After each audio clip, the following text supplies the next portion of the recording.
Welcome back student. आज हम number theory का फिफ्थ लेक्चर करेंगे, जिसके अंदर हम चाइनीज रिमाइंडर थ्योरम देखने वाले हैं और देन इसका प्रूफ करेंगे और इनसे रिलेटेड कुछ एग्जांपल्स करेंगे। तो सबसे पहले चाइनीज रिमाइंडर थ्योरम जो है वो simultaneous equations, simultaneous linear congruence के कॉमन सॉल्यूशन निकालने के काम आती है। साइमल्टेनियस मतलब क्या होगी, जब एक से ज्यादा आप लीनियर कॉन्ग्रुएंस लो, उनका कॉमन सॉल्यूशन निकालने के लिए आप किसका यूज करोगे, चाइनीज रिमाइंडर थ्योरम का। जैसे कि पहले तो ये हो सकता है कि लीनियर कॉन्ग्रुएंस का हो सकता है कि कोई सॉल्यूशन भी एग्जिस्ट ना करे। सपोज जैसे कि ये ले ली 5x is congruent to 2 mod of 10, ठीक है। और एक ले लिया हमने, suppose 5x is congruent to 5 mod of 10, ठीक है। तो ये दो सिस्टम ऑफ इक्वेशंस हैं, दैट इज दो लीनियर कॉन्ग्रुएंस का सिस्टम दिया हुआ है। These are simultaneous linear congruence हैं, ठीक है। तो पहले वाली लीनियर कॉन्ग्रुएंस में देखोगे a की वैल्यू है 5 और m की वैल्यू है 10 और a और m का जिससे कितना है 5 है, जो कि दो को डिवाइड नहीं कर रहा है, मतलब इसका कोई भी सॉल्यूशन नहीं मिलेगा, ठीक है। और इसमें आप देखो 5x is congruent to 5 mod 10, यहाँ a और m का जिसड़ी 5 है जो कि b को डिवाइड कर रहा है, जो b की वैल्यू कितनी दी हुई है 5 दी हुई है, मतलब इसका एक सॉल्यूशन जरूर मिलेगा, ठीक है। कम से कम एक होगा। इनकॉन्ग्रुएंट सॉल्यूशन याद हो, हमने कहा था कि जितना जीसीडी होगा उतना ही इनकॉन्ग्रुएंट सॉल्यूशन मिलेगा, मतलब इसके 5 इनकॉन्ग्रुएंट सॉल्यूशन आएंगे, जबकि इसका कोई भी इनकॉन्ग्रुएंट सॉल्यूशन पॉसिबल नहीं है। तो पहली चीज तो ये हो सकती है कि लीनियर कॉन्ग्रुएंस का सॉल्यूशन ही ना हो। सेकंड हो सकता है कि लीनियर कॉन्ग्रुएंस का सॉल्यूशन तो हो बट वो दोनों का कॉमन सॉल्यूशन ना हो। जैसे इसको 5 है वो सेटिस्फाई कर रहे हैं, x की जगह आप 5 रखोगे तो जो 6 है वो डिवाइड करेगा 5 माइनस 5 को, यानी 5 जो है वो इसका सॉल्यूशन है। अब आप चेक करो क्या 5 इसका सॉल्यूशन है, तो 5 इज कॉन्ग्रुएंट टू 7 mod 15 है, तो 15 जो है 5 माइनस 7 को डिवाइड नहीं कर रहा है, यानी 5 ऊपर वाली कॉन्ग्रुएंस का तो सॉल्यूशन है बट नीचे वाली लीनियर कॉन्ग्रुएंस का सॉल्यूशन नहीं है, यानी 5 जो है इन दोनों का कॉमन सॉल्यूशन नहीं है। सेम आप 7 करो, यहाँ 7 रख के देखो तो यहाँ कितना हो जाएगा, 7 क्या 5 के कॉन्ग्रुएंट आ रहे हैं mod 6 में। 7 5 के कॉन्ग्रुएंट कब आएगा mod 6 में, अगर जो 6 है वो डिवाइड कर दे किसको 7 माइनस 5 को, जो कि पॉसिबल नहीं है, यानी इसका भी जो 7 है वो इसका सॉल्यूशन है बट इसका सॉल्यूशन नहीं है। अब यहाँ देखो a की वैल्यू कितनी, कॉन्ग्रुएंस क्या थी, linear congruence ax is congruent to b mod m, ठीक है। हम क्या कहते हैं, सॉल्यूशन कब एग्जिस्ट करेगा, जब a और m का जीसीडी किसको डिवाइड करेगा, b को डिवाइड करेगा, और जितना a और m का जीसीडी है उतने ही इनकॉन्ग्रुएंट सॉल्यूशन मिल रहे, ठीक है। तो a की वैल्यू कितनी होगी 1, m की वैल्यू कितनी होगी 6, a और m का जीसीडी कितना हो गया 1 हो गया, यानी आपको इसका यूनिक सॉल्यूशन मिलेगा जो कि कौन है 5 है, मतलब यूनिक सॉल्यूशन होगा जो इनकॉन्ग्रुएंट होगा वो हो गया 5, ठीक है। और इसका यूनिक इनकॉन्ग्रुएंट सॉल्यूशन कौन सा है 7, हमने देखा 7 इसको सेटिस्फाई नहीं कर रहा, 5 इसको सेटिस्फाई नहीं कर रहा, इसका मतलब इन दोनों साइमल्टेनियस लीनियर कॉन्ग्रुएंस में कोई भी कॉमन सॉल्यूशन नहीं है, ठीक है। अब जो चाइनीज रिमाइंडर थ्योरम है उसके लिए सबसे पहले जो भी साइमल्टेनियस लीनियर कॉन्ग्रुएंस है उनका कॉमन सॉल्यूशन होना चाहिए, ठीक है। सबसे पहले तो उनका सॉल्यूशन होना चाहिए। फिर चाइनीज रिमाइंडर थ्योरम कहती है कि क्या कंडीशन अगर सेटिस्फाई हो जाए कि इनका जो है कॉमन सॉल्यूशन पॉसिबल हो जाएगा, ठीक है। चाइनीज रिमाइंडर थ्योरम लगाने के लिए पहले तो ये कंडीशन होनी चाहिए कि उनका सॉल्यूशन मिलना चाहिए। फिर चाइनीज रिमाइंडर थ्योरम बताएगी कि क्या कंडीशन लगा दी जाए कि साइमल्टेनियस सिस्टम ऑफ इक्वेशन लो, उनका कॉमन सॉल्यूशन पॉसिबल हो जाए। तो देखते हैं कि चाइनीज रिमाइंडर थ्योरम क्या होती है। Next is Chinese remainder theorem, Chinese remainder theorem. तो चाइनीज रिमाइंडर थ्योरम क्या कहती है कि मान लो m1 m2 और mr, ठीक है, m1 m2 mr ये आर पॉजिटिव इंटीजर्स हैं, दीज आर पॉजिटिव इंटीजर्स, ठीक है। और कहते हैं कि जो कि रिलेटिवली प्राइम है, दैट इज को प्राइम है, that are relatively prime in pairs, relatively prime in pairs, मतलब क्या कह रहे हैं कि आप कोई भी पेयर बनाओ इनका, वो आपस में आपको क्या मिलेंगे, रिलेटिवली प्राइम मिलेंगे, मतलब को प्राइम मिलेंगे। यानी आप M1 लो, M1 का M2 के साथ जीसीडी भी 1 आएगा, M1 का M3 के साथ भी जीसीडी 1 आएगा, इस तरीके से M1 का MR के साथ भी जीसीडी 1 आएगा। यानी आप मान लो कोई F5 M5 उठा लिया और सपोज एक हमने ले लिया M9, और R मान लो क्या है, R जो है दिस इज जो 9 है this is less than equal to R मान लिया, ठीक है। तो जो M5 और M9 लोगे, इनका पेयर बनाओगे, इनका जीसीडी भी कितना आएगा, 1 आएगा। मतलब ये आपस में आपको क्या मिलेंगे, को प्राइम मिलेंगे। कोई भी आप पेयर बनाकर देखो, ये को प्राइम मिलने वाले हैं, ठीक है। तो चाइनीज रिमाइंडर थ्योरम के लिए क्या कहता है कि अगर R पॉजिटिव इंटीजर्स ले रहे हो, M1 M2 MR, ये पॉजिटिव क्यों है, क्योंकि हम इनके मॉडुलो में काम करेंगे, और मॉडुलो में हमने डेफिनेशन पढ़ी थी कि जो मॉडुलो होता है दीज आर पॉजिटिव इंटीजर्स, ठीक है। तो आपको R पॉजिटिव इंटीजर्स दिए हुए हैं, और प्लस वो क्या है, रिलेटिवली प्राइम है इन पेयर्स, और suppose A1 A2 AR, A1 A2 AR कोई भी R इंटीजर्स है, दीज में भी पॉजिटिव, नेगेटिव और जीरो, ठीक है। जो MIs थे वो तो कंडीशन थी कि पॉजिटिव इंटीजर्स है, बट जो AIs है वो कोई भी इंटीजर हो सकते हैं। तो क्या कह रहे हैं, the congruence, then the congruence is कौन सी, x is congruent to ai mod of mi, mod of mi, जहां i की वैल्यू कितनी है, 1 से लेकर के r तक। have a common solution, have a common solution, also any two common solution, any two solution, any two common solution, common solution are congruent to mod m, are congruent to mod m, where m is equal to m1 into m2 into में mr। कह रहे कि ये कॉन्ग्रुएंसीज मान ली, कौन सी, x is congruent to ai mod mi, जहां i की वैल्यू 1 से लेके r तक हो सकती है। इसका मतलब आपको कितनी कॉन्ग्रुएंसीज हुई, r कॉन्ग्रुएंसीज। मतलब पहली कॉन्ग्रुएंसीज ये होगी linear congruences, x is congruent to a1 mod of m1, ठीक है। दूसरी लीनियर कॉन्ग्रुएंस होगी x is congruent to a2 mod of m2, ठीक है। तीसरी कॉन्ग्रुएंस होगी x is congruent to a3 mod of m3, ठीक है। इस तरीके से आपको r लीनियर कॉन्ग्रुएंस दी हुई है, x is congruent to ar mod of mr। तो कह रहे कि अगर ये mi's रिलेटिवली प्राइम हो इन पेयर्स, तो जो ये लीनियर कॉन्ग्रुएंसीज हैं इनका आपको एक सॉल्यूशन मिलेगा, ठीक है। और जो बाकी मान लो एक से ज्यादा आपको कॉमन सॉल्यूशन मिल रहे हैं, सपोज x1 और x2 दो कॉमन सॉल्यूशन आ रहे हैं इन लीनियर कॉन्ग्रुएंसीज के, तो कहते हैं कि ये कॉन्ग्रुएंट होंगे किसमें, मोड m में, मोड कैपिटल M में, जहां m क्या है, इन सभी mi's की प्रोडक्ट है, ठीक है।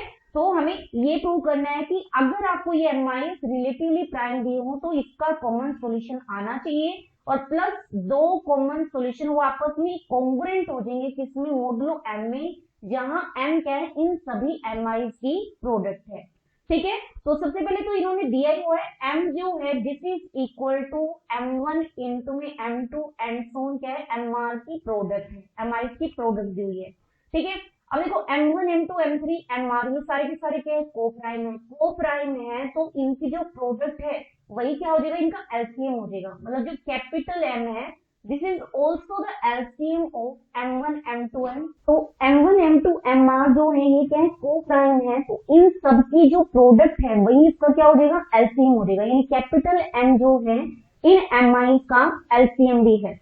तो अब क्या कह रहे हैं कि मान लो कैपिटल M1 एक नंबर डिफाइन कर दिया, this is capital M by में M1।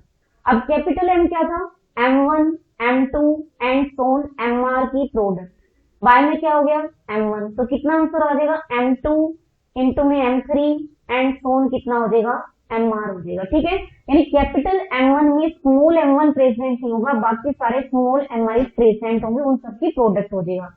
ठीक है, अब कैपिटल M2 इन्होंने डिफाइन कर दिया, this is equal to capital M by में स्मॉल m2, यानी this is equal to M1 M2 and mr by में क्या हो गया M2, यानी इसका आंसर कितना आ जाएगा M1 M3, यानी M2 प्रेजेंट नहीं होगा, M4 से लेकर के mr। ठीक है, अब कैपिटल M3 डिफाइन कर दिया, this is equal to capital M by में small m3, this is equal to M1 M2 mr, mi की प्रोडक्ट बाय में क्या हो गया स्मॉल m3, यानी इसका आंसर आ जाएगा M1 M2 M4 से लेकर के M3, यानी इसमें से M3 हट जाएगा।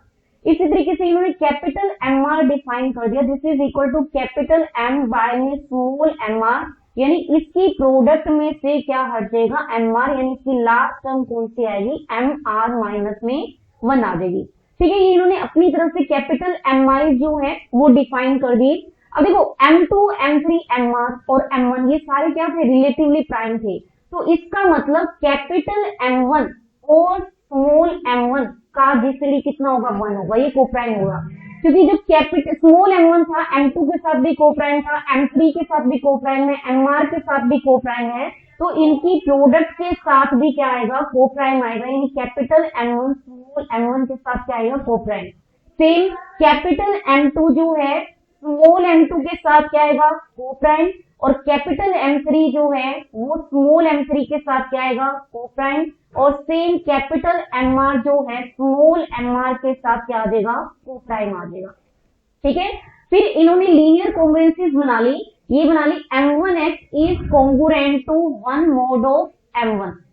ठीक है, दूसरी कॉन्ग्रुएंस बना ली m2x is congruent to 1 mod of m2। ठीक है, देन कॉन्ग्रुएंस बना ली m3x is congruent to 1 mod of m3 and so on, क्या हो गया है कैपिटल mr into में x, this is congruent to 1 mod of mr हो गया। ठीक है, अब यहाँ देखो a कितना हो चुका है m1 और m की जगह कौन आ चुका है m1, a और m का जीसीडी m1 और m1 का दैट इज कैपिटल mi का और स्मॉल mi का जीसीडी कितना है 1, और 1 को डिवाइड करेगा, यानी इसका आपको एक सॉल्यूशन मिलेगा और यूनिक सॉल्यूशन मिलेगा जो कि इनकॉन्ग्रुएंट होगा। ठीक है, तो इसका सॉल्यूशन मिलेगा, सपोज क्या मान लिया सॉल्यूशन कौन है x1, तो x1 अगर सॉल्यूशन है तो x1 इसको क्या करेगा सेटिस्फाई, यानी m1 x1 जो है ये कॉन्ग्रुएंट हो जाएगा किसके 1 के मोड m1 में। ठीक है, सेम कैपिटल M2 और स्मॉल m2 का जीसीडी कितना है 1 है, 1 को डिवाइड कर रहे हैं, यानी इसका भी आपको क्या मिलेगा सॉल्यूशन मिलेगा। मान लो सॉल्यूशन कौन है x2 है, तो x2 सॉल्यूशन है तो उसको क्या करेगा सेटिस्फाई, यानी m2 x2 this is also congruent to 1 in के मोडुलो m2। ठीक है, सेम कैपिटल M3 और स्मॉल m3 का भी जीसीडी 1 है, 1 को डिवाइड कर रहे हैं, यानी इसका भी आपको एक सॉल्यूशन मिलेगा, सॉल्यूशन कौन मान लिया x3, तो x3 इसका सॉल्यूशन है तो इसको क्या करेगा सेटिस्फाई, यानी कैपिटल M3 इनटू में x3 this is also congruent to 1 in case of modulo m3। ठीक है, सेम यहाँ से क्या हो जाएगा XR सॉल्यूशन मान लिया, सॉल्यूशन है तो इसको सेटिस्फाई करेगा, यानी MR XR this is congruent to 1 mod of MR। ठीक है, अब क्या करा इन्होंने एक कैपिटल X बना लिया, वो क्या है M1 इनटू में A1 इनटू में X1, X1 जहां क्या है इसका सॉल्यूशन। ठीक है, प्लस कैपिटल M2 इनटू में A2 इनटू में X2, X2 जो है इसका सॉल्यूशन है, देन हो गया M3 A3 इनटू में X3, X3 इसका सॉल्यूशन दिया हुआ है, and so on MR AR into में क्या हो गया XR, जहां XR क्या है इसका सॉल्यूशन। अब हम प्रूव करेंगे जो x है वो इनका क्या है कॉमन सॉल्यूशन है, मतलब जो कैपिटल x है वो इसको भी सेटिस्फाई करे, यानी कैपिटल x को जब आप m1 से डिवाइड करोगे रिमाइंडर कितना मिलेगा आपको a1 मिलेगा। ठीक है, कैपिटल x इसको भी सेटिस्फाई करेगा क्योंकि कॉमन सॉल्यूशन है, यानी कैपिटल x a2 के भी कॉन्ग्रुएंट आ जाएगा किसमें मोड m2 में, और कैपिटल x m3 के अंदर किसके कॉन्ग्रुएंट आ जाएगा a3 के, और mr में किसके कॉन्ग्रुएंट आ जाएगा ar के। तो अब हम प्रूव करेंगे जो कैपिटल x है वो इन सब का क्या है कॉमन सॉल्यूशन, यानी हमें प्रूव करना है x कॉन्ग्रुएंट आना चाहिए a1 के किसमें मोड ऑफ m1 में, ठीक है। कैपिटल एक्स कॉन्ग्रुएंट आना चाहिए A2 के किसके केस में, मोडुलो M2 के केस में। कैपिटल एक्स कॉन्ग्रुएंट आना चाहिए A3 के मोडुलो M3 में, ठीक है। एंड सोन जो कैपिटल एक्स है वो कॉन्ग्रुएंट आना चाहिए AR के किसमें, मोड ऑफ MR में, ठीक है। अब कैपिटल एक्स क्या था, M1 A1 X1 plus M2 A2 X2 plus M3 A3 X3 and सोन, यहाँ X3 था, and so on MR AR XR, ठीक है। अब आप मोड M1 में देखो, कैपिटल M2 के अंदर याद हो M1 प्रेजेंट था लेकिन स्मॉल M2 प्रेजेंट नहीं था। जब हमने कैपिटल M2 निकाला था तो इसके अंदर M1 प्रेजेंट है बस स्मॉल M2 प्रेजेंट नहीं है, यानी ये स्मॉल M1 का क्या आ रहा है, इंटीग्रल मल्टीपल आ रहा है। तो मोड M1 में कैपिटल M2 किसका काम करेगा, जीरो का। अब कैपिटल M3 में भी M1 आ रहा है तो स्मॉल M1 आ रहा है, यानी स्मॉल M1 का क्या हो गया, मल्टीपल हो गया। स्मॉल M1 का मल्टीपल है तो इसको जब आप स्मॉल M1 से डिवाइड करोगे रिमाइंडर कितना आ जाएगा, जीरो। यानी कैपिटल M3 स्मॉल M1 में किसका काम करेगा, जीरो का। इस तरीके से कैपिटल MR भी स्मॉल M1 में किसका काम करेगा, जीरो का। लेकिन जो कैपिटल M1 है वो जीरो का काम नहीं करेगा क्योंकि इसमें M1 प्रेजेंट नहीं है। तो कितना बन जाएगा, ये सारा तो काम कर रहे जीरो का, यानी this is congruent to M1 A1 X1 क्या आएगा, किसमें, मोड ऑफ M1 में, सही है। अब यहां से देखो M1 X1 ये किससे कॉन्ग्रुएंट है, 1 के, किसमें, मोड M1 में। यानी मोड M1 में M1 X1 को या 1 को, दोनों सेम काम कर रहे हैं, यानी M1 X1 को या फिर 1 को, यानी 1 into A1 mode of M1 में, ठीक है। यानी X इज कॉन्ग्रुएंट टू किसके आ गए, A1 के, किसमें, मोड M1 में। यानी जो X है वो पहली कॉन्ग्रुएंस को क्या कर रहे हैं, सेटिस्फाई कर रहे हैं, ठीक है। यानी पहली का क्या, जो ये लीनियर कॉन्ग्रुएंस है इसका क्या बन गया, सॉल्यूशन। अब हम प्रूव करेंगे कि कैपिटल X इसका भी सॉल्यूशन है, ठीक है। अब हम काम करते हैं मोड M2 में। तो मोड M2 में करोगे तो हमें पता है कैपिटल M2 में ही सिर्फ स्मॉल M2 नहीं होगा, इसमें भी स्मॉल M2 है, इसमें भी स्मॉल M2 है, इसमें भी स्मॉल M2 है। तो मोड M2 में ये सारा किसका काम करेंगे, जीरो का काम करेंगे। यानी capital X is congruent to किसके आ जाएगा, M2 A2 X2 के कॉन्ग्रुएंट आ जाएगा, किसमें, मोड ऑफ M2 में आ जाएगा, ठीक है। अब M2 में देखो M2 X2 किसका काम कर रहे हैं, 1 का काम कर रहे हैं। यानी capital X is congruent to small x2 नहीं A2, क्योंकि M2 X2 जो है वो 1 का काम कर रहे हैं मोड M2, ठीक है। यानी जो कैपिटल X है वो, यानी कैपिटल X जो है वो इसको सेटिस्फाई कर रहा है, यानी इसका भी क्या है, सॉल्यूशन। यानी इन दोनों का क्या है, कॉमन सॉल्यूशन। सेम हम जब हम M3 में काम करेंगे तो capital M1 capital M2 capital M4 से लेकर के कैपिटल MR तो जीरो का काम करेंगे, ओनली M3 X3 आ जाएगा, M3 X3 जो कि 1 का काम कर रहे हैं तो इनटू में क्या आ जाएगा, A3। यानी कैपिटल X इसका भी सॉल्यूशन आ जाएगा, कैपिटल X क्या हो जाएगा, इसका भी सॉल्यूशन आ जाएगा। यानी कैपिटल X जो है वो क्या बन चुका है, कॉमन सॉल्यूशन। यही हमें प्रूव करना था कि जो ये लीनियर कॉन्ग्रुएंसीज हैं, दैट इज साइमल्टेनियस लीनियर कॉन्ग्रुएंसीज हैं, इनका आपको एक कॉमन सॉल्यूशन मिलेगा। वो कौन मिल रहा है, कैपिटल X, ठीक है। तो कैपिटल X क्या बन चुका है, कॉमन सॉल्यूशन बन चुका है। मतलब ये this is congruent to A1 है किसमें, मोड M1 में भी, ठीक है। कैपिटल X यानी A2 के कॉन्ग्रुएंट है किसमें, मोड M2 में। कैपिटल X कॉन्ग्रुएंट है किसके, A3 के, किसमें, मोड M3, ठीक है।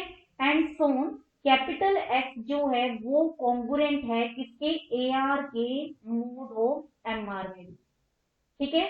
तो अब हम एक रिजल्ट पढ़ चुके हैं कि अगर A B के कॉन्ग्रुएंट हो मोड M1 में भी और A B के कॉन्ग्रुएंट हो मोड M2 में भी, तो A B के कॉन्ग्रुएंट होगा किसमें, M1 और M2 के एलसीएम में भी, यानी सेम कॉन्ग्रुएंसी होल्ड करेगी उनके एलसीएम में भी, ठीक है। अब देखो ये क्या है, X A1 के कॉन्ग्रुएंट है मोड M1 में, X कॉन्ग्रुएंट है किसके, A2 के मोड M2 में, X कॉन्ग्रुएंट है किसके, A3 के मोड M3 में, ठीक है।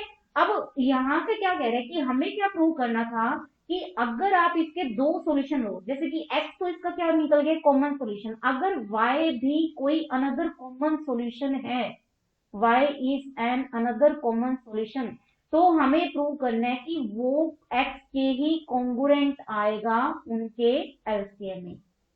ठीक है, पहले तो हमें शो करना था कि इसका कॉमन सॉल्यूशन होना चाहिए, जो कि हम शो कर चुके हैं, जो कैपिटल एक्स है वो कॉमन सॉल्यूशन है। फिर हमें प्रूव करना था कि अगर आप कोई अनदर कॉमन सॉल्यूशन लोगे तो वो x के कॉन्ग्रुएंट आना चाहिए किसमें, मोड ऑफ m में, जहां m क्या है, एलसीएम है किसका, या फिर प्रोडक्ट है किसका, m1 m2 mr का, क्योंकि mi जो है वो कोप्राइम है, तो इनकी प्रोडक्ट ही इनका एलसीएम हो जाएगी।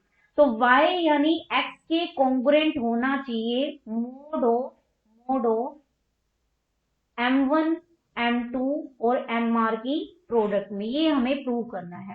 ठीक है, अब क्या दिया हुआ है, अब देखो x ai के कॉन्ग्रुएंट है मोड ऑफ mi में, प्रूव कर चुके हैं कि क्योंकि सभी का कॉमन सॉल्यूशन है।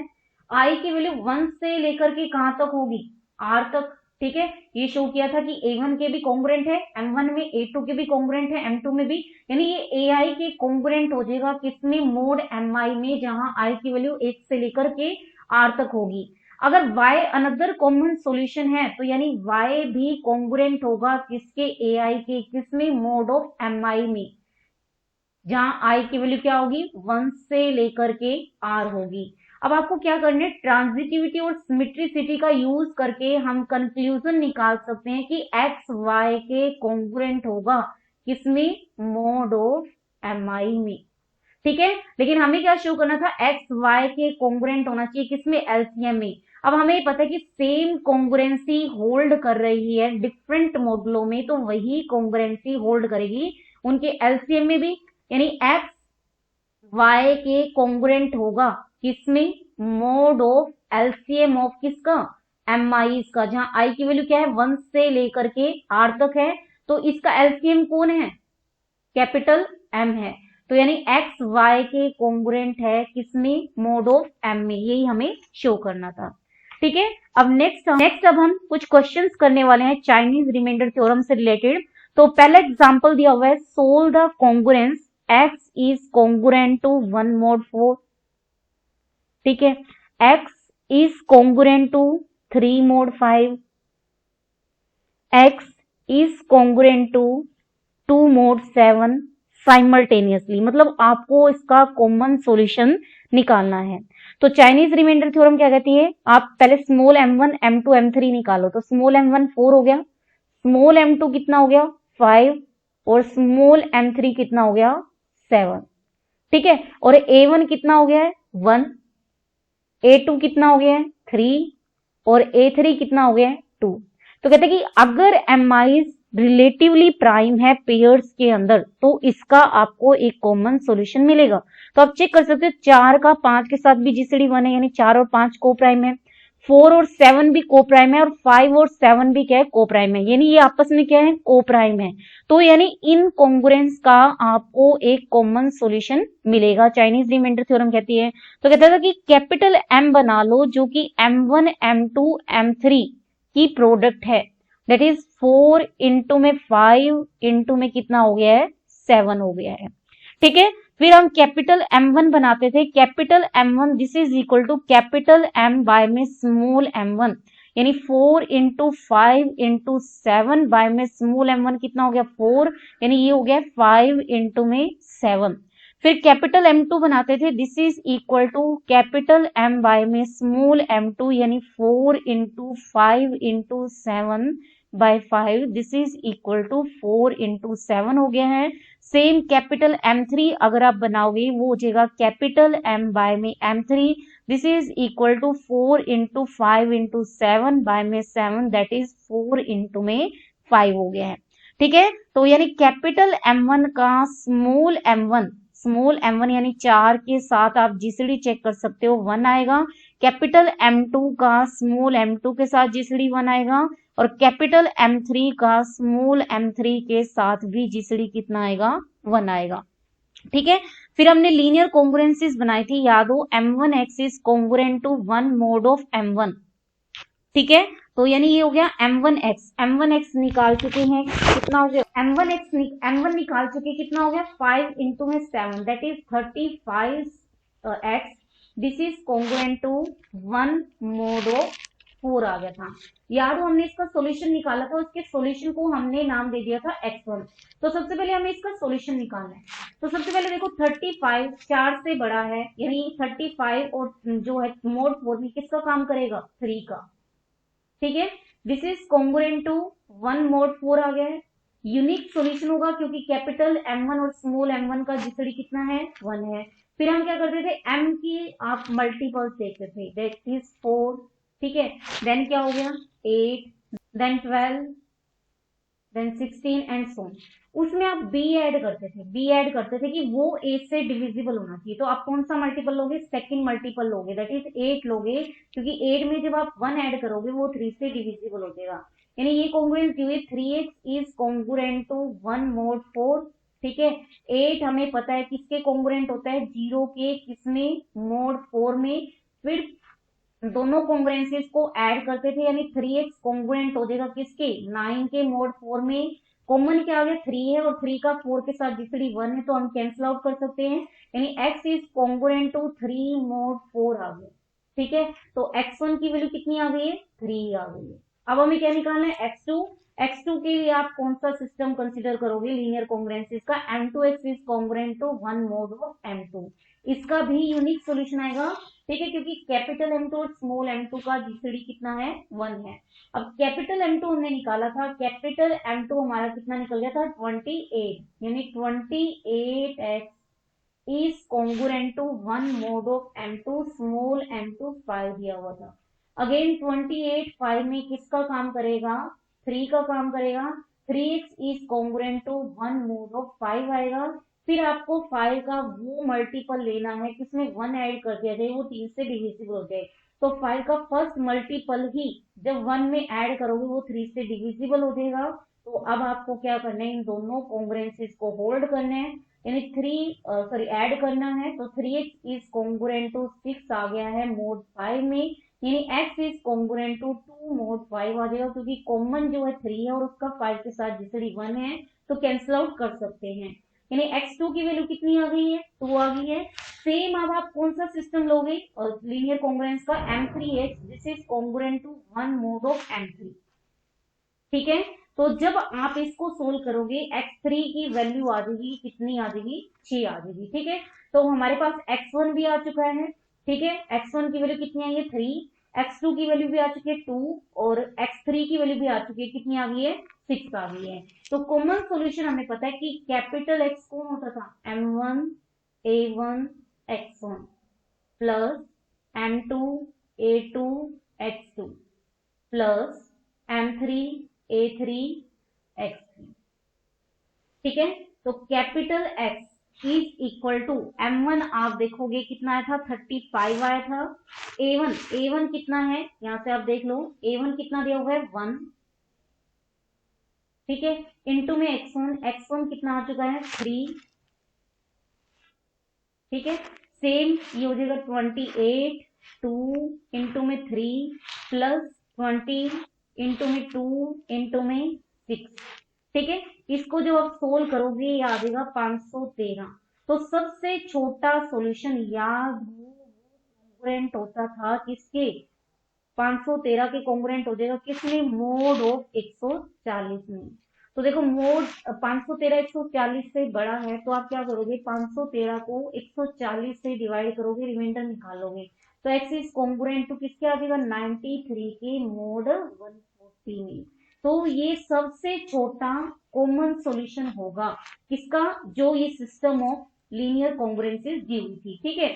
अगर आपको इसके और सॉल्यूशन निकालने हैं तो हमें कॉन्ग्रुएंस की डेफिनेशन पता है कि कॉन्ग्रुएंस की डेफिनेशन क्या कहती है, 140 डिवाइड करेगा किसको x माइनस 93 को, यानी x minus 93 this is equal to 140 times of some integer, ठीक है। तो x इज इक्वल टू कितना हो गया 93 प्लस में 140 के, जहाँ के की वैल्यू क्या हो सकती है 0 1 2, मतलब कोई भी होल नंबर हो सकता है, ठीक है, ये इसके सारे सॉल्यूशंस आएंगे, लेकिन ओवरऑल वो क्या रहेंगे, इसके 93 के कॉन्ग्रुएंट ही रहेंगे। जैसे कि आप k की जगह 4 रखोगे तो ये कितना हो जाएगा, इसको 560 ये हो जाएगा प्लस में 93। ठीक है, इसको आप सोल्व कर सकते हो। जब आप चेक करोगे उसको 140 से डिवाइड करोगे, रिमाइंडर 93 ही आएगा। ठीक है, अब चेक कर सकते हैं कि 140 में ये किसका काम करेगा, जीरो का काम करेगा, यानी ओवरऑल वो किसके कॉन्ग्रुएंट आने वाला है, 93 के। अगर क्वेश्चन में आए कि 93 से छोटा, ठीक है, आपको सबसे छोटा कॉमन सॉल्यूशन निकालना है तो वो हो जाएगा 93। फिर अगर आपसे पूछा जाए कि 93 से बड़ा सबसे छोटा कॉमन सॉल्यूशन कौन आएगा, के की वैल्यू 0 रखोगे तो सबसे छोटा आ जाए, दैट इज 93 आएगा। क्वेश्चन में दिया हुआ कि 93 से बड़ा और ओरो से छोटा, तो ओरो से छोटा कब आएगा, जब के की वैल्यू 1 रख दोगे, तो यानी सॉल्यूशन क्या आ जाएगा, 93 में आपको 140 ऐड करना है। तो सॉल्यूशन आप देख सकते हो ये कितना आ जाएगा, 3 और 9 4 13 और 1 1 2, दैट इज 233 आ जाएगा। अगर क्वेश्चन दे दिया जाए कि आपको 93 से बड़ा 233 से भी बड़ा छोटा सॉल्यूशन चाहिए, तो फिर से आप क्या ऐड कर दोगे, 140 ऐड कर दोगे, यानी कितना आ जाएगा, 3 3 4 7 2 और 1 3। तो ये क्या था, चाइनीज रिमाइंडर थ्योरम की, और चाइनीज रिमाइंडर थ्योरम की हेल्प से हमने इसका कॉमन सॉल्यूशन निकाला है जो कि 93 है। अगर आपको इसके और कॉमन सॉल्यूशन निकालने हैं तो हर बार क्या कर दो, 140 ऐड करते जाओ, बाकी इसके और सॉल्यूशन भी निकलते जाएंगे। लेकिन इसका एक ही इनकॉन्ग्रुएंट सॉल्यूशन आएगा जो कि 93 होगा। सबसे छोटा इनकॉन्ग्रुएंट सॉल्यूशन वो 93 आएगा। अगर आपको 93 से बड़ा चाहिए तो उसमें 140 ऐड कर दो, अगर 93 प्लस 140 से भी बड़ा चाहिए तो उसमें 140 और ऐड कर दो। ठीक है, इस तरीके से आपके क्या आते जाएंगे, सॉल्यूशंस आते जाएंगे। तो चाइनीज रिमाइंडर थ्योरम का मेन मकसद यही था, जब आपकी एक से ज्यादा लीनियर कॉन्ग्रुएंसी दी हो, उसका कॉमन सॉल्यूशन निकालना हो, तो हम किसका यूज करेंगे, चाइनीज रिमाइंडर थ्योरम का। तो ये था आपका थर्ड चैप्टर जहां हमने Fermat theorem, Wilson theorem and Chinese remainder theorem देखी। तो ये आज हमारा थर्ड चैप्टर हमने कंप्लीट कर लिया है। कल से हम फोर्थ चैप्टर स्टार्ट करेंगे, that is Euler function and residue system in case of modulo M. तो आज के लिए इतना ही। Thank you students.